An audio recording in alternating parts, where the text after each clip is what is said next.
لا يشبه الشمس في إشراق لا يشبه الشمس في إشراقها علقا، إلا وجوه تزف الصبح مبتسمة كبسمة أشرقت بالحب من شفة غدت على صفحات القلب مبتسمة.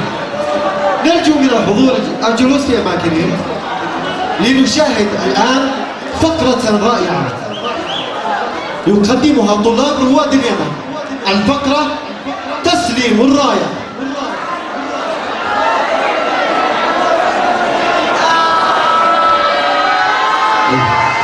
هذه حصل نظارة يديها لها عند المنصة.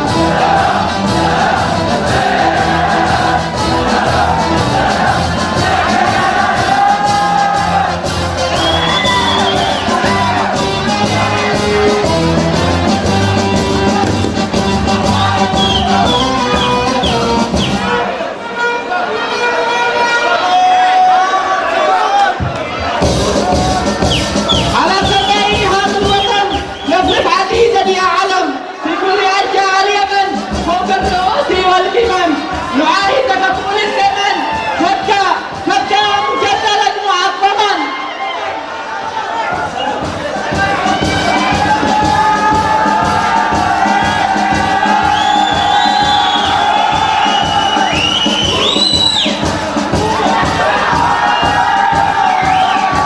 معا يا اخوتي نهتف معا، رفرف عزيزا يا علم، مهما يكلف نفس من روحا ودما ومال.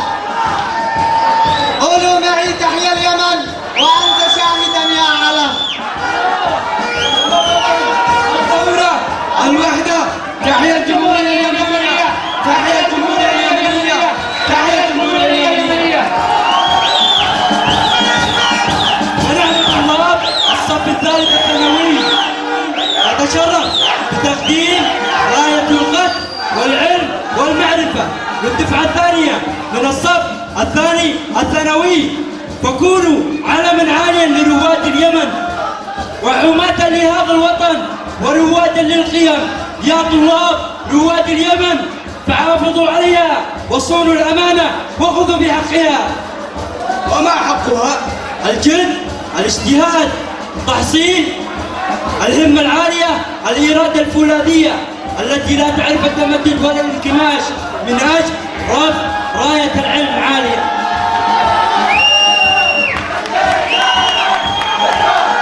نعاهد الله ونعاهد قادة المدرسة وأولياء أمورنا على أن نكون دائما وأبدا رواد اليمن، والله على ما نقول شهيد.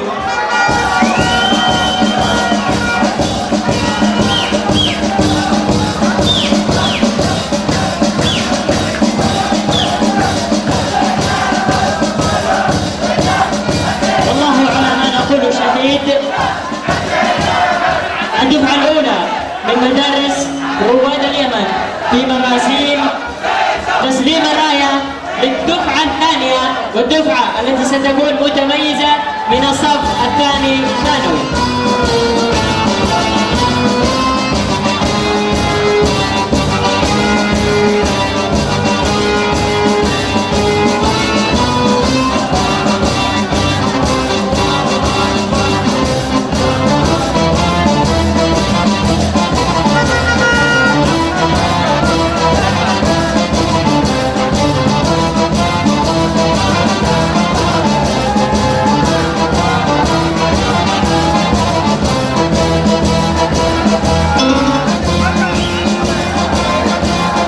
الآن إلى فقرة رائعة يقدمها كورال يؤديها فريق رواد اليمن، أغنية وطنية خاصة وحصرية من إنتاج مدارس رواد اليمن، من كلمات الأستاذ المقالح عبد الكريم وألحان عبد الله الزهيري وأداء وكورال رواد اليمن.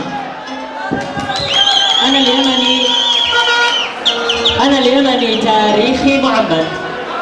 بكل حضارة ذكري تجدد، وتعرفني المشارق والمغارب بآثار مداها لا يحدد. أنا من بلدة طيب تراها، وكل بحورها در معسجد، كنوز أينما يممت طرفا، وفي القرآن ترتيب مخلد. ريادي وعلمي كل علم، لرواد اليمن فني مردد. لنا ماض عريق ليس ينسى، وأمجاد لها مليون مشهد. سبقنا العالمين بكل فن، وشيدنا بعين الشمس معبد. ريادي وعلمي كل علم، لرواد اليمن فني مردد. سيأتي فجرنا من غير وعد، ورواد اليمن أفق مؤكد. سيبنون الوطن عزا ومجدا، وموعدهم قريب ليس أبعد. أنا اليمني تاريخي معمد، بكل حضارة ذكري تجدد، وتعرفني المشارق والمغارب بآثار مداها لا يحدد.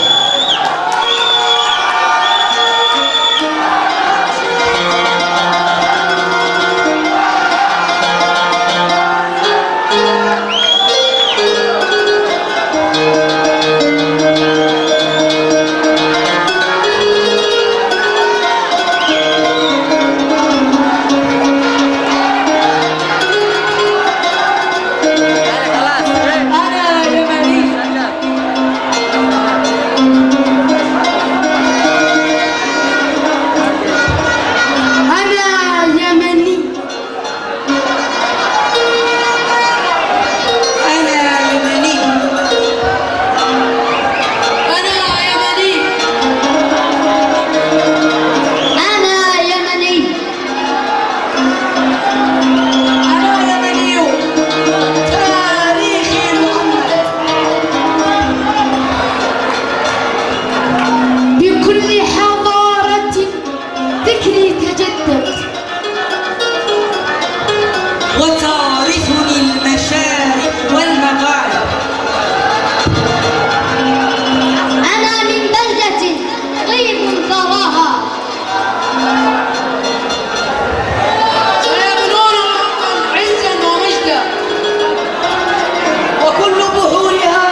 واختارت الكلمات في أوراقي، وبدأت أشعر بالحنين لما مضى والشوق للمستقبل الخلاق.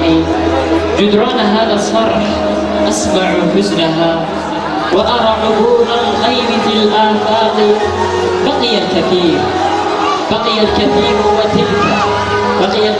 وتلك أول دفعة ولنخبة يا أمل الكثير الباقي.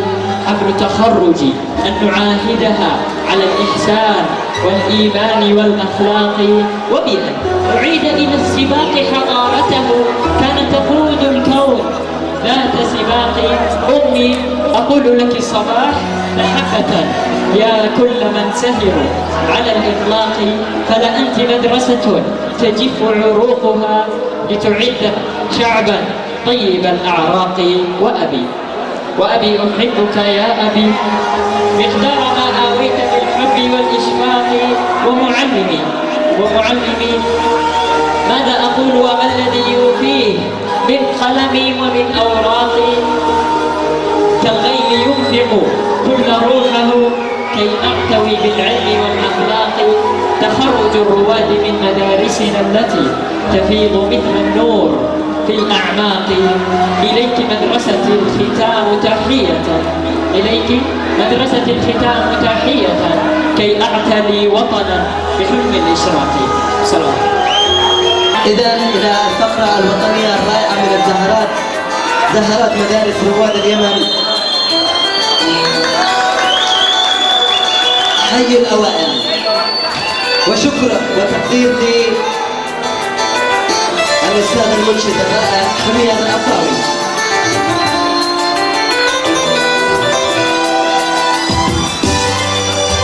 تحية من الجمهور، نسمع تحية.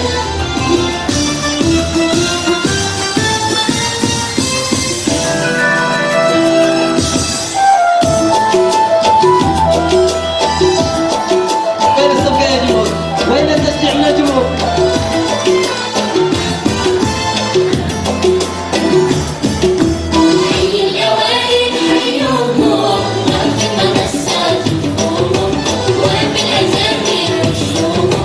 واليوم حب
الإيكو والهيلوكس اللي قدام البوابة إذا سمح يؤخرون. أصحاب السيارات الإيكو والكوريلا والهيلوكس يؤخرون من البوابة. أيضا في مفتاح سيارة كيا اللي حصله يجيب صاحب السيارة.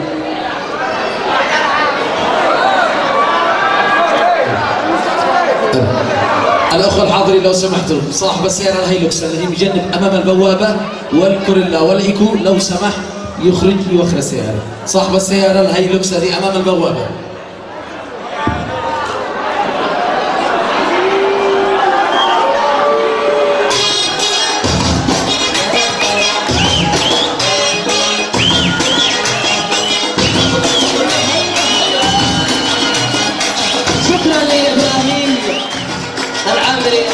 الرائع، شكرا للمهندس القدير والرائع ايضا عادل الهمداني.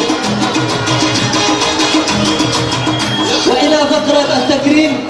وقبل التكريم انا مشتاق للجائزه الكبرى. قبل التكريم اتمنى اذا اردتم ان ينجح التكريم اولياء الامور ووليات الامور الطلاب يتكرموا يطلعوا الى المنصه رجاء ما حد يسعد اذا سمحتم لكي يتكرم الجميع بنفس المستوى بنفس الاسلوب ان شاء الله. وقبل ان نبدا التكريم أهديكم هذه القصيدة الخاصة من هوفل عبد القادر الكبودي التي أقول فيها: هذه لغات قومي في اليمن فاسمع لقولي واسمع كلامك وصلحه. قم يا قمر صنعاء وسرج بالجبومه وما عبه ولمه وهي تفسح وقنبر وقوحز ويرفس ودغدغه ويا حمود إليك ليك ولا يحن عالجابري.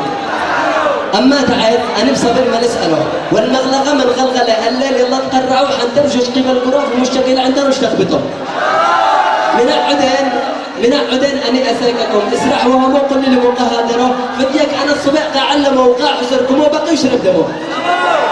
الصدق يا خوي أنا وصابي من دمك لعبوا حاجة قلك لي وأنا شطفش صابره أنت تزن يا من بجد عبد علي والصندقة قاهد خطر شطط الله مصدقه والماربي من در وجديد يقول أنبان قرح ودي أصيدك وانت تجول وين هو علي ريته وأنا أحداله وجديد سيبه واللي قبول ثم تهاما شابوك لك بكرة وهي أمر مين لك تهاب لو يانك وشاقوم محكمة هيداك شبالك وهذا من أسفل سخور تقول لكم عثمي مش مبصركم عليكم بسوا عصيبه وبه على الله طفلتوا عارك فلاخر وعسيا بس حشك شيء خاطرك الدبتمي لا تقدمه ثم حويت نشتين مثمي لك ميت قلعص بصروا الطرى ما يقول لك محمد زطقني للهطو الترجمة خارج إن شاء الله. ننتقل إلى الفقرة الرائعة التي أتينا من أجلها إلى تكريم أوائل الجمهورية إن شاء الله. تكريم أوائل الجمهورية للعام 2017 2018 دفعة الأولى من رواد اليمن. الآن لدينا الجائزة الكبرى إن شاء الله. هذه الجائزة هي لكل حاجة، كل واحد محتاج هذا الجائزة إن شاء الله تكون من حظ النساء، لأنه النساء محتاجة أكثر. ماشي يعني إن شاء الله إني من حظ الرجال. أنا أعتقد من حظ النساء. النساء هذا حيحصل الجائزة يعزمني. لا الجائزة لكن يا نسوان رجال. إذا إلى فقرة التكريم وبعد التكريم الجائزة والله إني روعة جدا. جائزة عرضة ويجلسوا إذا سمحتم. الأخوة الحاضرين هذه يمشوا مؤدب ما مش جائزة اجلسوا. خلاص إذا سمحتم ولو سوء أدب لو تجلسوا علشان نكمل حفلنا بأكمل صورة. إذا نبدأ مع التكريم. يتفضل الأستاذ المدير القدير خالد الصالحي، الأستاذ ناصر الحصامي وكيل المدرسة، الإخوة المدرسين التابعين للصف الثالث الثانوي أوائل الجمهورية للعام 2017 2018 يتفضلوا معنا إلى منصة التكريم.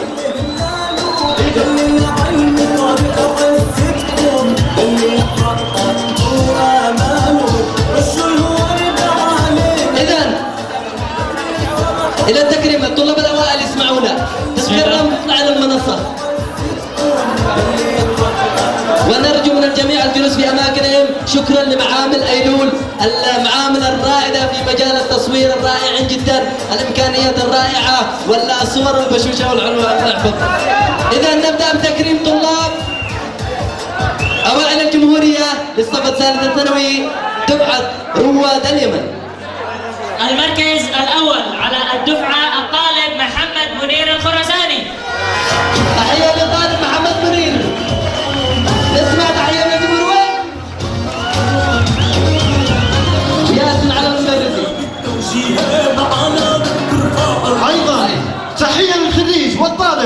عمر صالح الصلاحي. يا سلام عليك. الطلاب الأوائل إذا سمحتوا سريعا. الطالب الخريج الرائع أحمد الفائق. الطالب الذي يليه الطالب زياد الكون. وأيضا الخريج محمد نهبل.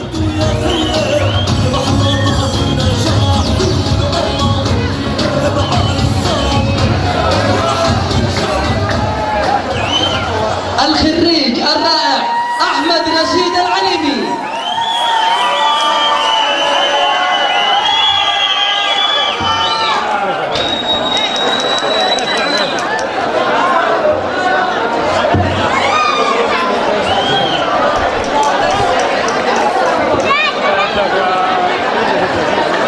الطالب سليمان الحمادي.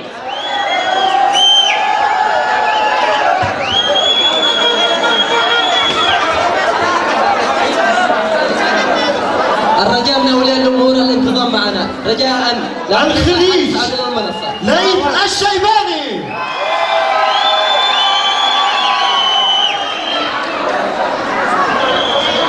والخريج إبراهيم أنس حيدر. إبراهيم العامري.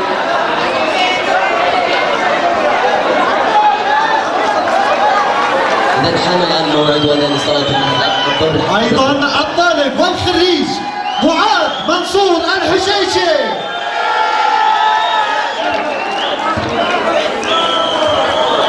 الخريج محمد جميل المطري. وتحية للخريج المنتصر عادل الفضلي.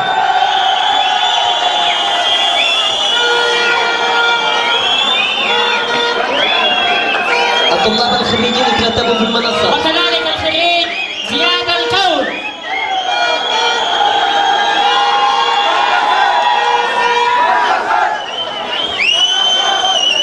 الطلاب الخريجين يترتبوا في المنصة إذا سمحتم، وأولياء الأمور إذا سمحتم أماكنكم حتى يتم تكريم الطلاب جميعا بنفس الأسلوب.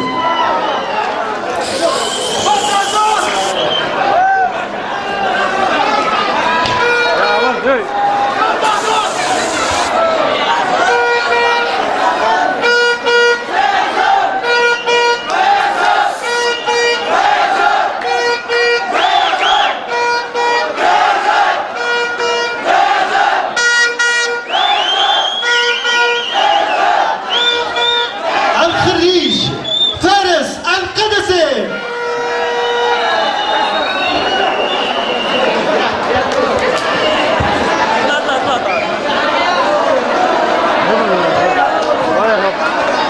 وكذلك الخريج عادل حسن عبد الرحيم.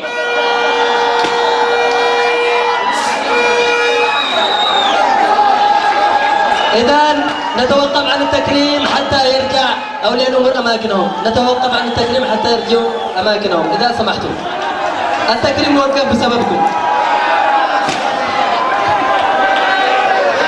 إذا سمحتم الشباب، إذا سمحتم ولو سوء أدب بزلط يا من الفرحة هي فرحة عامة لكم ولأبنائكم، لذا نرجو من الجميع الجلوس في أماكنهم لو سمحتم.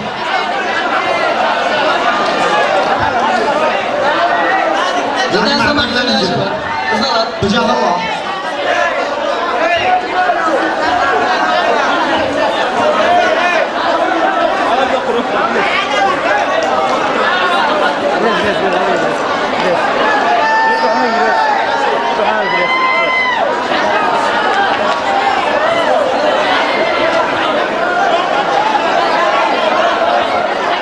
الخريج علي نزار. وأيضا الخريج علي الرويشان. وكذلك الخريج إبراهيم أنس حيدر. الخريج معيد الحمادي. الخريج محمد جمال السلباني. الخريج محمد أحمد الحي.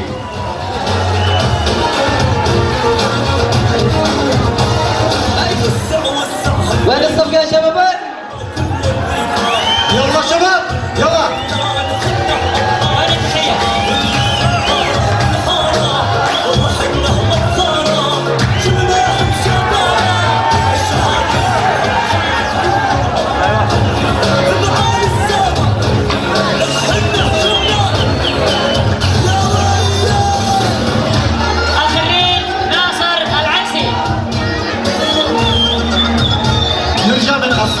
الإطالة، مهتمين بالإضاءة، تخفيف الإضاءة لو سمحتوا. إذا نرجو تغيير الإضاءة بيضاء. الخريج موسى المرفدي. الخريج وجدي نبيل العقبي.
الوعيد. مهند الوعيد. الخريج نادر القرع. وكذلك الخريج ياسر رسام الشاعر.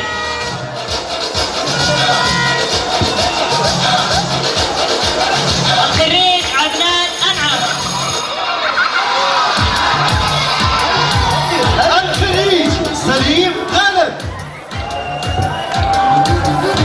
تحية الدفعة الأولى من رواد اليمن خريجين 2017-2018 أوائل الجمهورية لهذا العام. يستاهلوا تحية.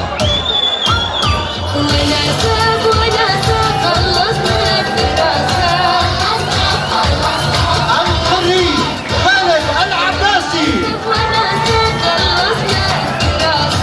وكذلك الخريج عيسى القدسي. الخريج علي مسعد العونقي. وكذلك الخريج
أبنية سكيربيون، تحية لهم من أعماق قلوبنا على هذا التنظيم، على هذا الترتيب، شكرا لكم.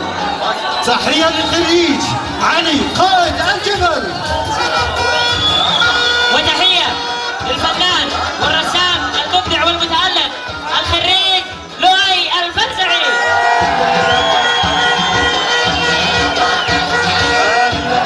نشكر إدارة صالة ليلة فرح على هذه الروح. الخريج المتألق أحمد الخريج أحمد بعرم. تحية كبيرة.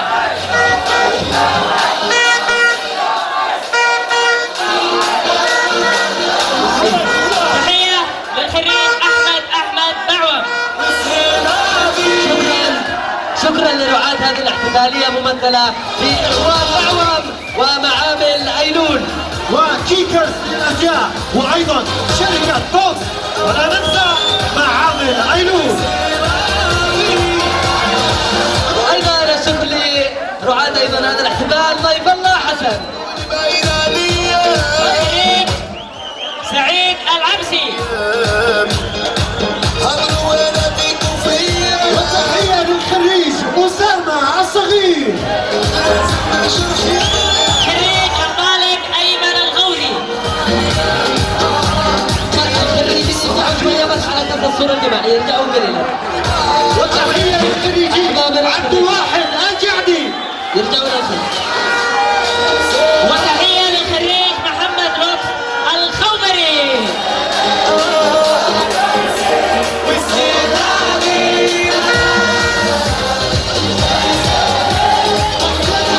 الخريج علاء الخليدي.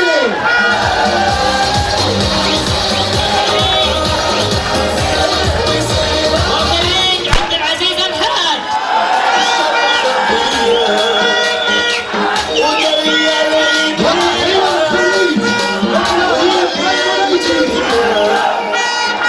وكذلك الخريج أحمد الخولاني.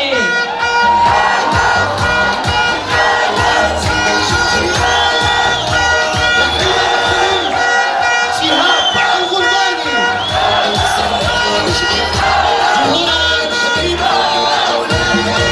وكذلك الخريج فتحي الشعري.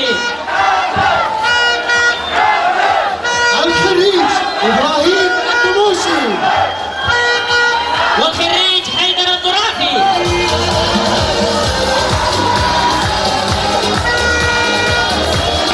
الخريج نزار محمد نزار. وكذلك الخريج وائل عبيد.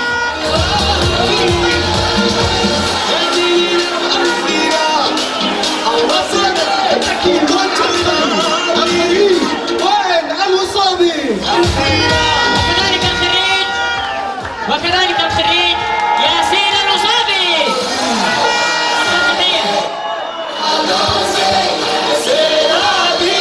الخريج محمد هزاع. والخريج أحمد عصام الحميدي. الخريج مصطفى الروسي. والخريج مصطفى القادري. خريجين أماكنكم. الخريج الرائع يوسف القدسي.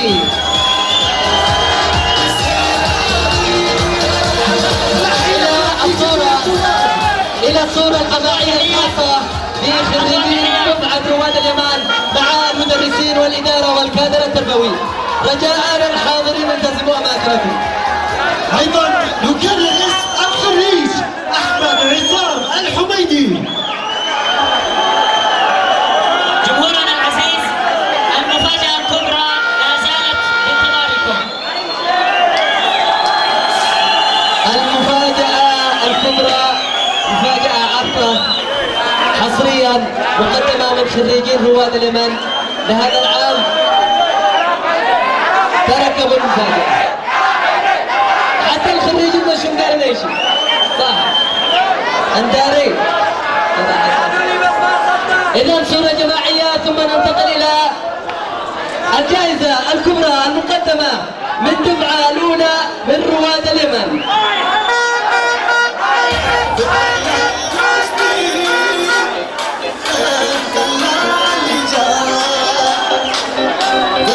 صورة جماعية الأخوة المدرسين والكادر التعليمي ترقبوا وهذه جائزة حالية وموجودة.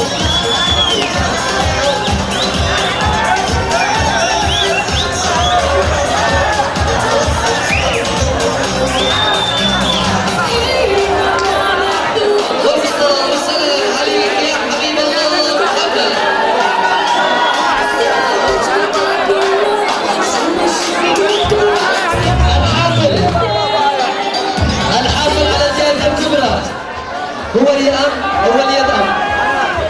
أولا أكبر واحد سنا في الصالة يحضر، إن كان ولي أمر أو ولي أمر أكثر واحد سنا، وإذا معاه البطاقة يقرب لعندنا. أين سمعتم جمهورنا؟ الأكبر سنا منكم يتفضل إلى هنا، سواء ولي أمر أكبر سنا أو ولي الأمر. أنا اخترت ولي الأمر أول. ولي أمر أو ولية أمر تقرب معنا والمنصة النوري. الوالدة صعب عليها صعب.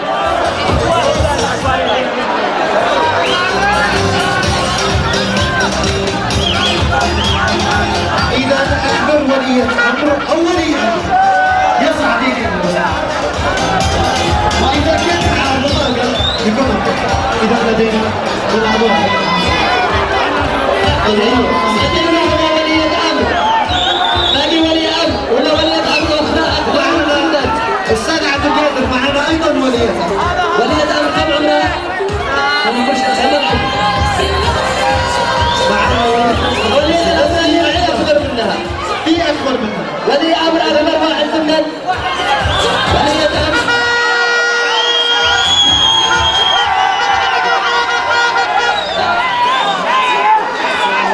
السنة عبد القادر لدينا أيضا ولية أمر أخرى. كما نظن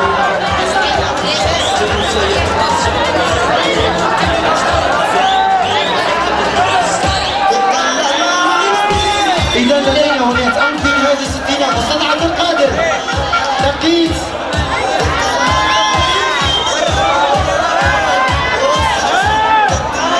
إذا نسأل أولياء الأمور. هلا علي كم أيضا ولي أمر عمره 59. 59. في واحد أكبر. في واحدة. في واحدة أكبر. يقولون في واحد عمره 80 سنة. الدولة من ورا. لدينا واحد جد موسى المرفدي. أين جد موسى المرفدي؟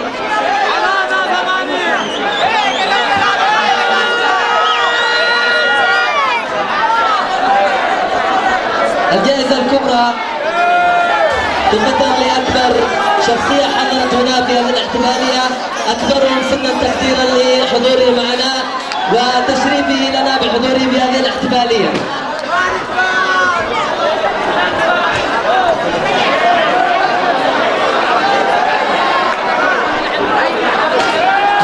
لدينا أيضا والدة عمرها ما يقارب 70 عاما.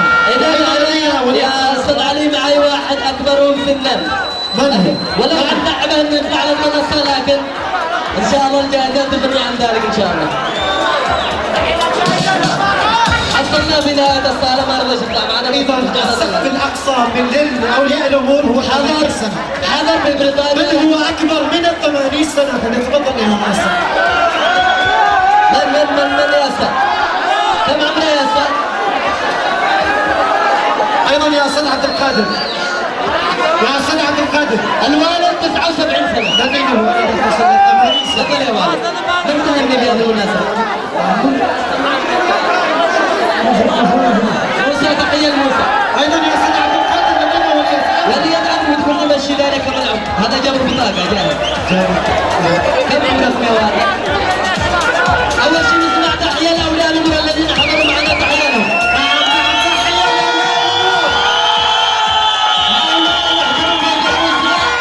والهدية أعتقد أنها من نصيب